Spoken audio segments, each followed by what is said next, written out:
Donald Trump کی سیاست کو اگر ایک لفظ میں سمیٹا جائے تو وہ ہے پاپولزم. مگر یہ پاپولزم محض عوامی نعرے بازی تک محدود نہیں بلکہ ایک ایسی سوچ کا اظہار ہے جو طاقت، دباؤ اور بالادستی کو عالمی تعلقات کی بنیاد سمجھ رہی ہے. ٹرمپ کی سیاسی فکر میں بین الاقوامی قوانین، ادارے اور دہائیوں پر محیط سفارتی اصول ثانوی حیثیت رکھتے ہیں، جبکہ اپنی ہی دانست میں تصور کیے قومی مفاد کو طاقت کے ذریعے منوانا اولین ہدف ہے. یہی وہ سوچ ہے جو آج کے عالمی نظام یعنی ورلڈ آرڈر کے مستقبل پر ایک سنجیدہ سوال کھڑا کر رہی ہے. ٹرمپ اپنے بیانات سے تاثر دے رہے ہیں کہ ریاستیں کوئی اخلاقی یا قانونی وحدت نہیں بلکہ سودے بازی کی اکائیاں ہیں. گرین لینڈ کو ڈنمارک سے خریدنے کی پیشکش ہو یا پھر کینیڈا کو امریکہ کی ریاست بنانے جیسے بیانات، کیا یہ سب 19ویں صدی کے سامراجی تصورات کی بازگشت معلوم نہیں ہوتے؟ اسی سوچ کا عملی اظہار اس سال کے آغاز میں وینزویلا میں کارروائی اور پھر ایران کے خلاف سخت پابندیوں، ایران سے تیل لینے والے ممالک پر زیادہ ٹیرف کے اعلانات اور کھلے عام رجیم چینج کے اشاروں میں نظر آتا ہے. ٹرمپ کی پاپولسٹ سوچ کا ایک مرکزی ہتھیار ٹیرف بھی ہے. انہوں نے تجارت کو باہمی فائدے کے بجائے سزا اور دباؤ کے آلے کے طور پر استعمال کیا. چین، یورپی یونین، حتیٰ کہ اپنے اتحادی ممالک پر بھاری ٹیرف عائد کر کے ٹرمپ نے یہ واضح پیغام دیا کہ عالمی معیشت اب قواعد کے بجائے ان کی سوچ کے تابع ہے. اسی تناظر میں برکس اتحاد کو دی جانے والی دھمکیاں بھی اہم ہیں، جہاں ٹرمپ کھلے لفظوں میں متبادل معاشی بلاک بنانے کی کوششوں کو شدید ناپسند کر رہے ہیں. مشرق وسطیٰ میں ٹرمپ کی پالیسی نے اس سوچ کو مزید عیاں کیا. گزشتہ سال غزہ میں اسرائیلی وزیر اعظم نیتن یاہو کی جانب سے ہونے والی تباہ کن جنگ بلکہ نسل کشی کے دوران ٹرمپ کی سیاسی، عسکری اور سفارتی حمایت نے عالمی ضمیر کو ہلا کر رکھ دیا. اسی طرح ایران پر اسرائیلی حملوں کو جس انداز میں امریکی پشت پناہی حاصل رہی، اس نے یہ ثابت کیا کہ ٹرمپ کے نزدیک طاقت ہی اصل اصول ہے. ایسے میں اگر گرین لینڈ کے معاملے پر یورپ کھل کر امریکہ کے سامنے آ کھڑا ہوتا ہے اور چین اور روس ان ممالک کی حمایت کرتے ہیں جو امریکی بالادستی کو چیلنج کرنا چاہتے ہیں، تو کیا یہ ایک نئے عالمی اتحاد کی بنیاد بن سکتا ہے؟ سوال یہ ہے کہ کیا دنیا واقعی ایک ایسے مرحلے میں داخل ہو چکی ہے جہاں اب اقوام متحدہ اور عالمی قوانین کا رہا سہا بھرم بھی ختم ہو گیا ہے؟ اسی پس منظر میں یہ بھی اہم ہے کہ ٹرمپ کو نوبیل پیس پرائز نہ دیا جانا کیا ایک درست فیصلہ محسوس ہوتا ہے؟ تھیوڈور روزویلٹ، ووڈرو ولسن، جمی کارٹر اور براک اوباما کو یہ اعزاز اس لیے ملا کہ انہوں نے عالمی نظام کو مستحکم کرنے، ادارہ جاتی تعاون کو فروغ دینے اور تصادم کے بجائے مکالمے کی راہ اپنانے کی کوشش کی. اس کے برعکس ٹرمپ کی سیاست عالمی نظام کو کمزور کرنے اور اسے صرف امریکی مفاد کے تابع بنانے کی علامت ہے. آخر میں سب سے بڑا سوال یہ ہے کہ جب ٹرمپ کے اقتدار کو بھی 3 سال مزید باقی ہیں تو کیا دنیا ان کے دور میں کسی نئے ورلڈ آرڈر میں داخل ہونے جا رہی ہے یا محض طاقت کے ایک عارضی مظاہرے کا یہ سب کچھ ثابت ہوگا؟ اسی پر گفتگو کریں گے. پینل میں ہمارے ساتھ ہیں شہزاد چودھری، زیغم خان، عامر احمد خان اور رضا رومی صاحب. پروگرام کا سوال آپ سبھی کے لیے. ڈونلڈ ٹرمپ کی خارجہ پالیسی، ٹیرف، وینزویلا، ایران، چین، روس، گرین لینڈ، جنوبی امریکہ، مشرق وسطیٰ، کیا نیو ورلڈ آرڈر تبدیل ہونے جا رہا ہے یا یہ سب محض ایک ہنگامہ خیز مگر عارضی باب ثابت ہوگا؟ زیغم صاحب، دنیا کیا کچھ دیکھنے کو ہے ٹرمپ کے دور میں؟ دیکھیں عائشہ، پہلے تو میں تھوڑی سی آپ سے اختلاف کی جرت کر لوں. وہ یہ ہے کہ ریاستیں مورل انٹیٹیز نہیں ہوتی. ریاستیں اخلاقی نظام پر نہیں چلتی، نہ کبھی چلتی تھی نہ کبھی چلتی ہیں. جو فرق پڑ رہا ہے کہ ریاستوں کے درمیان میں جو تعلقات لمبے مفادات یعنی اسٹریٹجی پر مبنی ہوتے تھے، اس کی جگہ ہمیں ٹرانزیکشن نظر آ رہا ہے. I think it's too early to write off the system we are in. یہ کہنا کہ پرانا نظام ختم ہو رہا ہے، میرے خیال میں یہ تو بہت جلدی کی بات ہوگی. لیکن تبدیلی کے ایک عمل سے ہم گزر رہے ہیں، ایک ٹرانزیشن میں گزر رہے ہیں. اس ٹرانزیشن میں ہمیں کیا نظر آ رہا ہے کہ ایک ٹوٹا پھوٹا بلاکس پر مبنی سودے بازی والا نظام ایمرج کر رہا ہے. وہ اصول جو اخلاقی اصول نہیں تھے، طاقت ہی کے اصول تھے، جو امریکہ نے بنائے تھے دوسری جنگ عظیم کے بعد دنیا کو چلانے کے لیے، اب وہ خود ان اصولوں پر عمل کرنے کو تیار نہیں ہے.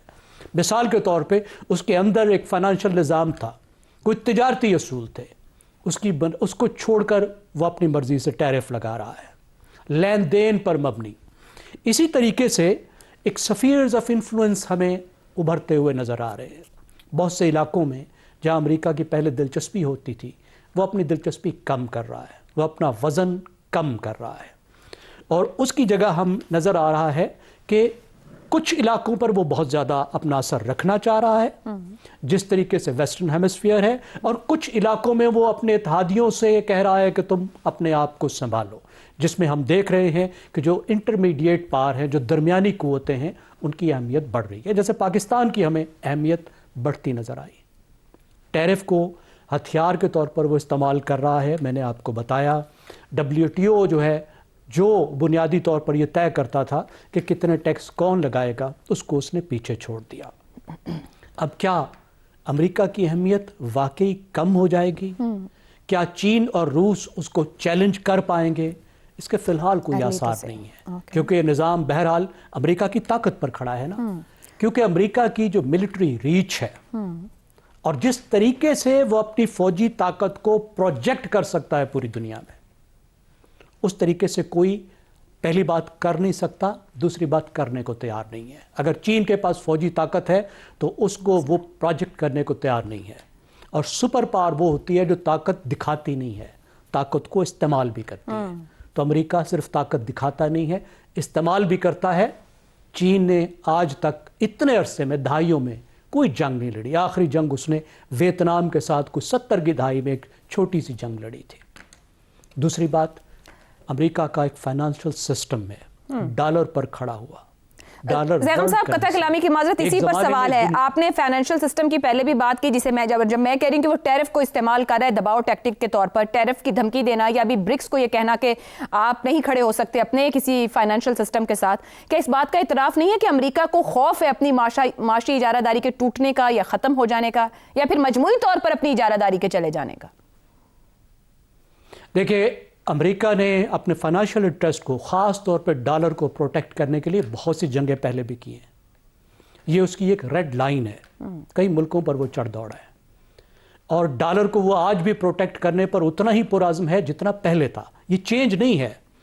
ڈالر کی جو پروٹیکشن ہے وہ کنٹینیوٹی ہے، لیکن جو دوسری بات ہے، جس طریقے سے وہ رول بیسڈ WTO وغیرہ کے سسٹم کو چھوڑ کے ٹیرفز پر اتر آیا ہے، یعنی ہم دیکھ رہے ہیں کہ وہ اپنی پاور کی پروجیکشن ایک مختلف انداز میں کر رہا ہے۔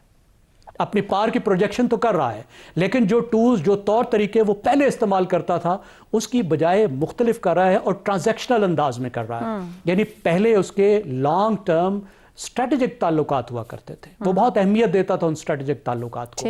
اب اس سے پیچھے ہٹ کر ٹرمپ کی جو پالیسی ہے، اس میں دو بدو ٹرانزیکشن، تعلقات کی بنیاد پر، لین دین کی بنیاد پہ چل رہا ہے۔ اس کی وجہ سے پوری دنیا ہلی ہوئی ہے کہ کسی کو سمجھ نہیں آیا کہ کرنا کیا ہے۔ تو آپ عارضی باب کہیں گے اس کو؟ کہ عارضی باب ہو بھی سکتا ہے، ظاہر ہے ٹرانزیشن تو نظر آ رہی ہے نا، ٹھیک ہو گیا۔ تو اس سے کیا نکلے گا آگے وہ ہمیں پتہ نہیں ہے، لیکن دیکھیں اس کی ٹیکنالوجی کا کوئی بدل نہیں ہے۔ پھر اس کے الائنسز تو ابھی تک موجود ہیں، الائنسز کو وہ اتنی اہمیت نہیں دے رہا۔ درست ہو گیا زیغم صاحب، جب آپ خود کہہ رہے ہیں الائنسز موجود ہیں مگر اہمیت نہیں دے رہا، تو اس کا مطلب ہے وہ کچھ اور طریقے سے چیزوں کو پرسیو کر رہا ہے۔ شہزاد صاحب، ٹرمپ کی جو ہمیں پالیسی دکھائی دے رہی ہے، جس طرح سوال میں بھی کچھ جگہوں کے حوالے، ملکوں کے حوالے ہیں، یا پھر وہ ٹیرف کا استعمال ہے جو اکراس وہ کر رہا ہے، آپ کے خیال میں دوسری جنگ عظیم اور سر جنگ کے فاتح امریکہ کیا مختلف طور پر آنے والی دنیا کو دیکھ رہا ہے؟ کیا جو نیو ورلڈ آرڈر خود بنایا، تشکیل دیا، اس کو تبدیل کرنا چاہ رہا ہے؟ دیکھیں، جب یہ ٹرمپ آیا تھا تو ہم نے اپنے پروگرام کے اندر، مجھے یاد ہے میں نے کہا تھا کہ یہ ایک ڈسرپٹر کے طور پہ ایک لیڈرشپ سامنے آئے گی۔ یہ ڈسرپٹر ہے، ڈسرپٹر ان چیف، یعنی انتشاری۔ یہ دنیا کے اندر یہ از اے بل ان چائنا شاپ، تو وہ والی اس کی ڈیفینیشن میں نے دی تھی۔ میرے خیال میں وہ بالکل اپنے اس کے ہو بہو اپنے آپ کو ثابت کر رہا ہے۔ مجھے اس میں بالکل ربط نظر آتا ہے، یہ بے ربط چیزیں نہیں ہیں۔ دیکھیے، جب اس نے ٹیرفز کے تھرو ایک ایسے نظام کے اندر جو کہ خود انہوں نے ایک فری ورلڈ کے لیے فری ٹریڈ کے تھرو اور ڈالرائزیشن کرنے کے بعد ایک ایسا نظام تشکیل دیا تھا جس میں پوری دنیا بن گئی تھی۔ اس کے اندر ایک نظام کو جب تشکیل دیا تو پوری دنیا اس کا حصہ بن گئی۔ اب اس دفعہ آ کے اس نے اس کے اوپر بھتہ دینا شروع کر دیا۔ میں اس ٹیرف کو بھتہ کہتا ہوں۔ اور جب تمام دنیا اور بہت سارے ممالک جا کے اپنا ٹیرف اس کی مرضی کے مطابق ایگری کرنا شروع ہو گئے تو اس کو سمجھ آ گئی کہ اس نے اپنی دھاک بٹھا دی ہے۔ جب وہ دھاک بیٹھ گئی تو اب وہ اس کی بڑی اسٹریٹجی، جو اس کی پچھلی اسٹریٹجی پیپر کے اندر بھی آیا، جو کہ اس سال کے یا پچھلے سال کے آخر میں سامنے آیا، جس کے اندر کیا تھا کہ مغربی دنیا کے اندر اب صرف وہی ایک طاقت ہے۔ بالکل ہمیشہ سے امریکہ نے لیٹن امریکہ کو، ساؤتھ امریکہ کو اپنا پچھواڑا سمجھا اور اس کو اپنی ڈومین سمجھا ہے۔ چاہے جیسے بھی آوازیں ایک دو نکلتی رہی لیکن اس نے ان کو پر قابو پایا, یا اس حد تک آواز آنے دی جہاں تک کہ اس کے قابو میں چیزیں رہیں. وینزویلا زیادہ بڑھ رہا تھا, اس نے اس کا نظام اس کو ٹھیک کر کے رکھ دیا. میرا نہیں خیال کہ اب لیٹن امریکہ میں کوئی بھی اتنی بڑی آواز اٹھائے گا کہ اس کے نظام کو چیلنج کرے یا امریکہ کی حیثیت کو چیلنج کرے. اس کے بعد کیا ہے اگلا سٹیپ, گرین لینڈ میں ایکوائر کرنے کا. میں اپنی پروجیکشن, اپنی طاقت کی پروجیکشن, دیکھیے دھاک بیٹھ گئی, لیٹن امریکہ کوائٹن کر دیا, پچھواڑا اس کے قابو میں آ گیا. اب میں پروجیکٹ کروں گا کیسے گرین لینڈ کو لے کے, اور لے بھی لے گا کسی نہ کسی شکل کے اندر. یہ نہیں کہ قبضہ کر لے گا جیسے وینزویلا کی بات کرتا ہے, لیکن بڑی حد تک وہاں پہ جا کے. اور پار پروجیکشن کدھر ہوگی, ہے آرکٹک ریجن کے اندر. اب آرکٹک جو سارے کا سارا یہ دنیا کا دار و مدار چل رہا تھا, ٹریڈ چل رہی تھی, کیونکہ اب وہاں پہ سنوز میلٹ کر رہی ہیں, آئس میلٹ کر رہی ہے, وہ جو رستے کھل رہے ہیں. وہاں پہ چینی پہلے سے اپنے جہاز لے کے پہنچے ہوئے ہیں, روسیوں کے وہاں پہ بحری اڈے ہیں اس پورے ایریا میں. اب یہ جا کے گرین لینڈ میں بیٹھے گا اور کہے گا کہ اچھا اب میرے سے مقابلہ کرو, کس کی ڈومینیشن ہے, کس کی ملٹری پاور زیادہ ہے, کون اس ایریا کے اوپر قابو رکھتا ہے. ویسٹرن ریجن تو ویسے ہی سارا کا ہیمسفیئر میرا ہے. تو اس لیے مجھے کوئی بھی بے ربط چیز نظر نہیں آتی ہے. مجھے لگتا ہے کہ وہ جب آرکٹک ریجن سے لے کے جا, اب آپ کا سوال آ سکتا ہے کہ اگر یہ آرکٹک میں ایک بڑی سینٹرل گیم, گریٹ گیم بننے جا رہی ہے, تو یہ جو باقی دنیا میں مڈل ایسٹ میں سے چھیڑا ہوا ہے, ساؤتھ چائنا سی کے اندر تائیوان کا معاملہ ہے, ادھر اس نے چائنا کو روکنا ہے یہاں پہ ایشیا کے اندر, تو اس کا کیا بنے گا. یہ وہ لیز آؤٹ کر رہا ہے, کہہ رہا ہے یہ ذمہ داریاں میں اور لوگوں کو دے رہا ہوں. جیسے کہ وہ ایک دفعہ ایران کو ختم کر کے یا کمزور کر کے, اس کے بعد مڈل ایسٹ کو کوائٹن کر کے, پھر وہاں پہ اسرائیل اور باقی ممالک, پاکستان, سعودی عربیہ کا معاہدہ ہو گیا. یہ کچھ ایسی فورسز تشکیل پائیں گی جو کہ مڈل ایسٹ کو کوائٹن رکھنے کے لیے, کنٹرول کرنے کے لیے کام آئیں گی.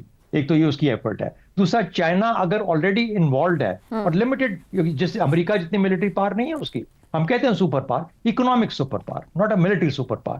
تو وہ اگر یا تو آرکٹک میں جا کے مقابلہ کر لے جہاں پر کہ دنیا کا اگلا نقشہ اگلے 20-30 سال میں بننے جا رہا ہے, یا ساؤتھ چائنا سی میں لڑ رہے, تو خود ہی اس کو ڈسٹریکٹ کر دیا اس نے کہا کہ تم ادھر آؤ, میرے اس میدان میں آؤ, ساؤتھ چائنا سی کو, تائیوان کو بھول جاؤ, وہ ادھر تم نہیں جا پاؤ گے. تو میرا خیال ہے کہ ہر چیز اپنے بڑے. اب آپ کا آخری حصہ جو سوال کا ہے وہ یہ ہے کہ کیا یہ عارضی طوفان ہے, یعنی میری نظر میں اس کا تعلق کس سے ہوگا کہ آئندہ, دیکھیے ایک تو پہلے سال کے اخیر تک اس نے یہ اپنا جو تھا معاملہ شروع کر دیا, اگلے 2 سال کے اندر بھی اگر اس کو لگے تو وہ کسی نہ کسی حد تک وہ جو پلان ہے اپنا اس کو عمل پذیر کر پائے گا. ایک دفعہ جب پلان بن جاتا ہے, عمل پذیر ہو جاتا ہے, تو چاہے ڈیموکریٹس کی گورنمنٹ کیوں نہ آ جائے اگلی والی, وہ اپنے ہاتھ سے اتنا فائدہ کسی کو دینے کے لیے تیار نہیں ہوں گے. یہ تو ایسا ہے جو کہ امریکہ کا فائدہ ہے. مگر سر ایسے میں ایک چھوٹا سا سوال ہے کہ وہاں فرانس فوجیں بھیج رہا ہے, گرین لینڈ, یورپ سامنے اٹھ کے کھڑا ہو رہا ہے, رشیا چائنا منع کر رہے ہیں, اس کے باوجود امریکہ سمجھتا ہے کہ میری قومی سلامتی اس کو ٹیک اوور کرنے میں ہے.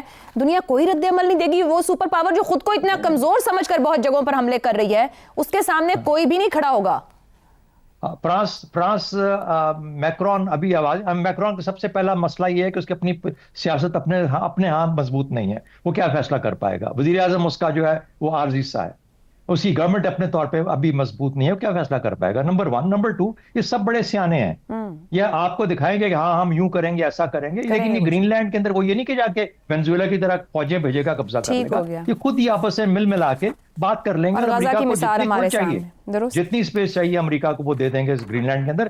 امریکہ ورچولی ان کا ہو چکا ہوگا, لیکن بھلے وہ ڈکلیئر کریں یا نہ کریں. تو میرا خیال ہے کہ یہ بالکل نظام بننے جا رہا ہے, یہ نظام آئے گا سامنے, اور میرا نہیں خیال کہ اب یہ عارضی ہوگا, وہ اسفیئرز آف انفلوئنس آٹومیٹکلی بنتے جائیں. تو ایک مرتبہ پھر امریکہ ہی ایک نیا ورلڈ آرڈر ترتیب دے گا.